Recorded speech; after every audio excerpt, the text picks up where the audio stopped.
gem lying outside of the top three. Plus, Wemby and the Spurs, they are on SGA and the Thunder's heels. Cork would say it's like a pair of church socks. How important is the #1 seed, though? We discuss. NBA Today starts right now. Tim McMahon, Brian Windhorst, Jeremy Lin. Brian, what do we call those boys in Charlotte? Buzz City Killers. I can hear them coming. You can hear them coming. The New York Knicks did not. Starting in the first quarter here, LaMelo Ball. This is what he does. Pulls up from deep. By the little the wings out there in the logo. That's what the Buzz City Killers do. LaMelo, once again, heat check. He's getting going early and often in this one. 3 minutes left in the second quarter. Zion James passes it to Con Knipple. Good decision. He's got range. Yeah, Knip can rip from three, that's for sure. It's raining threes in Charlotte. A minute left in the second quarter. Knipple to Brandon Miller getting in on the party. Another good decision. Usually we see him hammering on the inside. Under 7 minutes left in the third here. Miles Bridges, swing. Another three. This is what they do. They kill you from distance. And they buzz. All right, early in the fourth quarter here. Ball. How? The Moose. The Moose was loose. He is loose. Grant Williams with the no-look dime. And then take a look at this play here, Jeremy. Kobe White misses the layup, but Diabate is there to grab the rebound. Look at all 5 Knicks defenders there. Doing a whole lot of nothing. Didn't grab too many rebounds yesterday.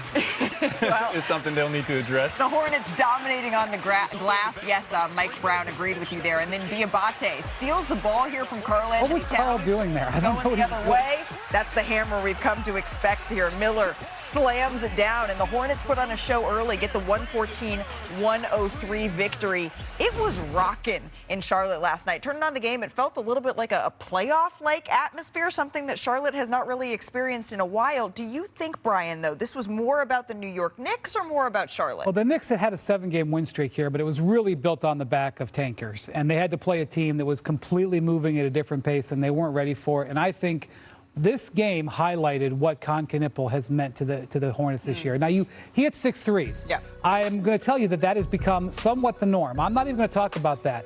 He had 11 rebounds in this game. He had 8 assists in this game. When you talk to people in Charlotte, what they say is, we knew that Con could shoot, okay? We didn't understand how well he could rebound, how well he could distribute. Frankly, he set screens well, but ahead of someone who is his age.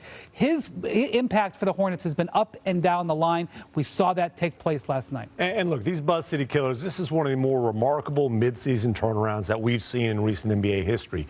Over a span of more than 2 months, only the San Antonio Spurs have a better record than the Charlotte Hornets. That is stunning, but it is not fake. I mean, they've beaten the Spurs at home. They've beaten the Knicks at home. They've beaten several good teams.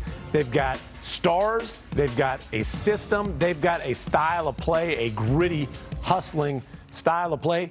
The Charlotte Hornets are a team that none of these top seeds in the Eastern Conference want to see in the first round. So the consensus here is this is more about Charlotte. I just was very briefly before we dive further into the Hornets, which we absolutely should. I think that they are on a track to be in the playoffs for the first time since 2016. The New York Knicks, though, this did expose something. Karl Anthony Towns essentially was benched on the stretch of this game. Yeah, and they also got destroyed on the boards, and this was a game that Mitchell Robinson plays. Sometimes Mitchell Robinson will sit out, and you see his fall off defensively. Mitchell Robinson got beat up by the Hornets in this game, and that should be a concerning thing for the Knicks because they've been planning all year to go full power in the playoffs with him. They're going to need their whole team to rebound. Well, let's dive into exactly how the Hornets were able to do this. They have been lethal, right? They've won 5 straight games. Each of those games have been by at least 10 points. That's the second time this season that Charlotte has won 5 straight games by 10 or more points. And before this year, the Hornets hadn't won 5 straight games by that much since the year was 2000. So, Jeremy Lin, what exactly are we seeing from one of your former squads here? Yeah, I mean, here we see the Hornets leading the league in. The Hornets here, they're leading the league in pick and rolls. And, you know, first things first, Charles Lee, I'm a big fan. You have them playing amazing, fast, and smart basketball. Now, this is the fast side of things. You can see them coming up the floor. Here we have Miles, we have Brandon Miller. They're trying to get the ball swung to the weak side. And, you know, LaMelo decides to keep the ball. They're playing some type of read and react. It's impossible for the Knicks to defend if the Hornets don't even know what they're doing. So here you can see the confusion they're looking for. You can see right here, Mikal Bridges is trying to defend the weak side. You have Cat two arms out, like I have no idea what's happening, what's going on, what are we trying to do here, and they get right into their first action. Now, it does no good to play fast basketball if you're not playing smart basketball. Now, this is everything. Building off your point, Brian. Knipple, this head turn while he's running is so smart, so underrated. He is simultaneously running and looking at what his guy Jalen Brunson is about to do. Jalen Brunson decides to switch onto LaMelo, which is a clear cue to Knipple. I need to get to space, get my feet set, get to the three-point line. LaMelo makes an extremely great quick read, and this is everything you want on the mismatch. You have Towns on a guard and Knipple, easy three. In my opinion, the rookie of the year. Now we have the second clip. It's the same setup, side pick and roll on the right side of the floor. Now you have Coby White. Ryan comes up, sets and pops. This is the smart basketball that Charles Lee has them playing.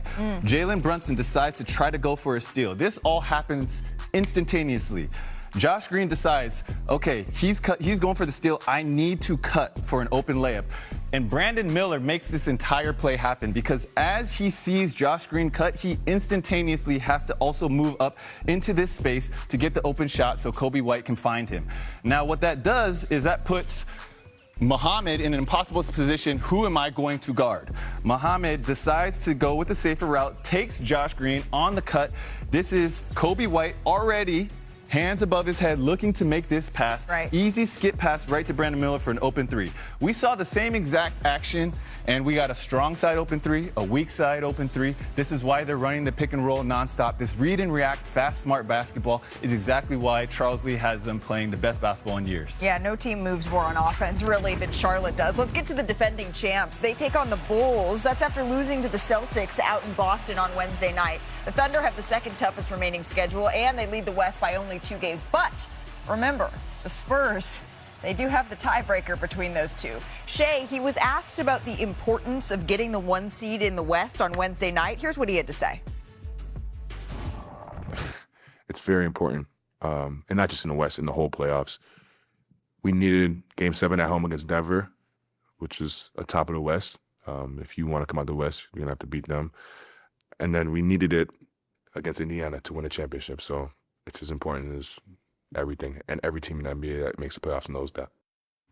Okay, what he's saying is very, very important, but all I can hear is dun-dun, dun-dun, dun-dun, dun-dun, dun-dun, dun-dun, in the Like Pink he's sitting in the Panther cotton candy machine. right there. That is quite the he code. is right, though, right? The number 1 seed, it allows you to be able to wear that jacket, and it also has serious playoff implications, Brian. Yeah, they obviously won 2 Game 7s at home last year. Let's not forget about that. But I also want to point something out. They have lost 1 time in a month. Number 1, they may not lose again the rest of the season. Number 2, they have proven that they can win anywhere when they have to win. So, yeah, they want the number 1 seed. They do need to, get some consistency. One of the interesting things about them, their preferred starting lineup, which they've only played 7 times this year, is 2 and 5. And I'm going to ignore that as sort of small sample noise, but I do think it would be a good idea if they had some rhythm with that group going in. I'm focused more on that than I am about where their seed is. Yeah, honestly, I'm not as concerned about the seed. When I was playing for the Hornets, Coach Clifford, he told us, he said the number 1 indicator for who wins in the playoffs is health. And a big part of that is also, as you play these playoff games, it comes down to those 2 to 4 minutes in the fourth quarter. Who is going to execute better?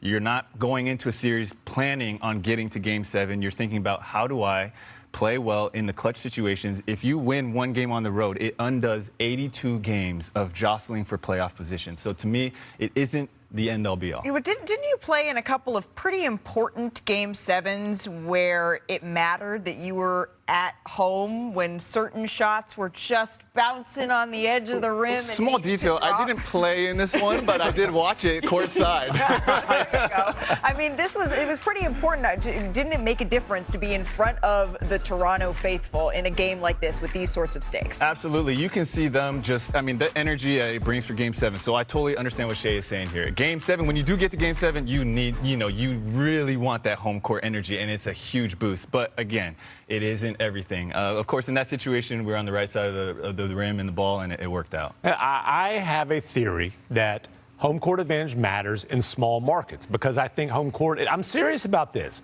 I think home court advantage is different in small markets. You know one stat that OKC leads the league in? Attendance? Percentage of free T-shirts worn during playoff games. That is They are in those true, seats an error. with What those you free are saying T-shirts, is color coordinated and that loud. The fans wearing the T-shirts matters more. I'm saying it is indicative of the passion in that arena. Well, I remember being in Oakland for some games that was pretty passionate. Is that a small market or a big market? Well, I've got a question for you. Have the Thunder proven they can win in San Antonio? Not this season, sir. So Well, yes, that's sort of home what court shapes- advantage is going to matter. How many shirts do they wear in San Antonio? Oh, they've got the Jackals, baby. They'll beat that All drum right, on the you. Twins and the matching mint shirts settled out over here. We got a lot to get to on NBA today because brackets aren't the only thing that's changing. Is yours still intact, Brian? Mine is not. Draft boards are also changing too. Who's climbing fast after this March showing? And what if making the playoffs, it didn't take you out of the lottery, but it actually puts you into it? All right, we're breaking down the bold new proposals that could flip team building on its head because the league is trying to address